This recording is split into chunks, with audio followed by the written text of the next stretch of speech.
আজকে আমরা from tofu দিয়ে স্পাইসি ব্রেজেড টোফু দুবু চুরিম করে দেখাবো।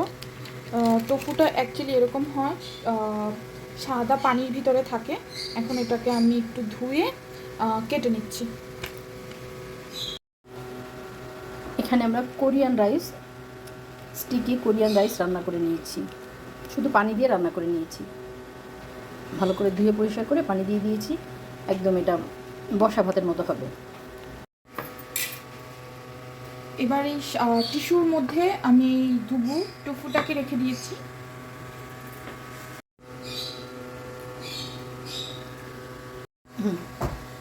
এবার আমি এটাকে কেটে নিচ্ছি এরকম করে।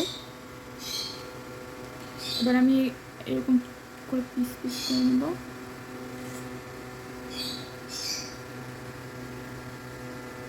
আমি অ্যাকচুয়ালি বেশি রান্না করব না, অল্প করব, যাতে এটা আমাদের প্রথমবার ট্রাই। সো দেখা যাক কেমন হয়।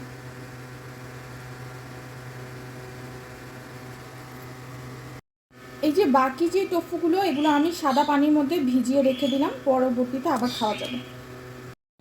এগুলো টিস্যু দিয়ে ভালো মতো পানিগুলোকে শোষণ করে নিতে হবে। এখন একটা ফ্রাই প্যানে আমরা তেল দিয়ে দিয়েছি। এখন টোফুগুলো ভেজে নিব। দুই পাশ বাদামি করে একটু ভেজে নিব।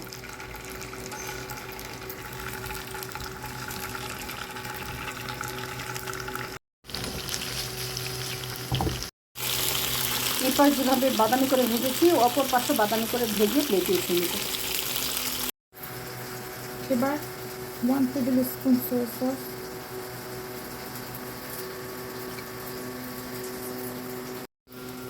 1 টেবিল স্পুন লবণ। যেই চামচ দিয়ে লবণ দিয়েছি ওই চামচ দিয়েই 1 টেবিল স্পুন সুগার। পেঁয়াজ আর রসুন কেটে রেখেছিলাম, এগুলো দিয়ে দিব।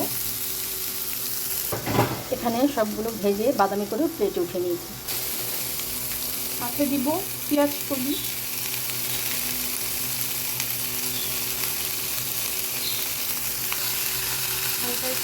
অলিভ অয়েল তেল দিয়ে দিয়েছি।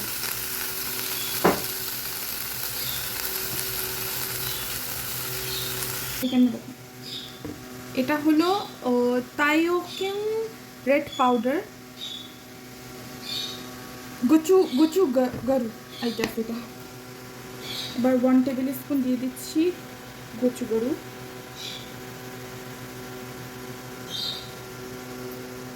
এখন এখানে পানি দিয়ে দিয়েছি।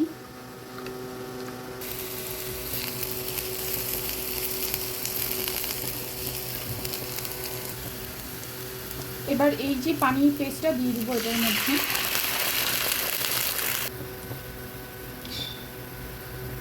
এবার টফুগুলো দিয়ে দেব, যে ভেজে রাখা টফুগুলো দিয়ে দেব।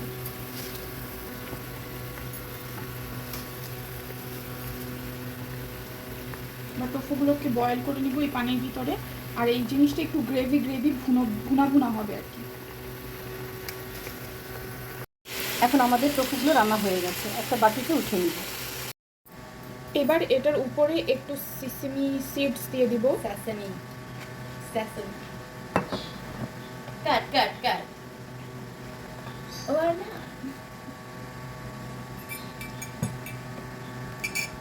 এবার উপরে দিয়ে দিব একটু সেসেমি অয়েল।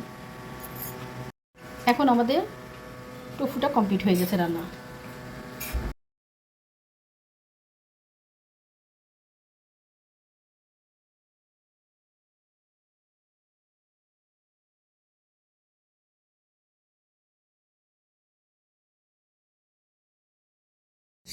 এই যে হয়ে গিয়েছে আমাদের ধুবু ঝুরি। এখানে আছে কোরিয়ান রাইস, এখানে আছে কিমচি, আর এখানে আছে টোফু। আমি একটা তুলে দেখাই।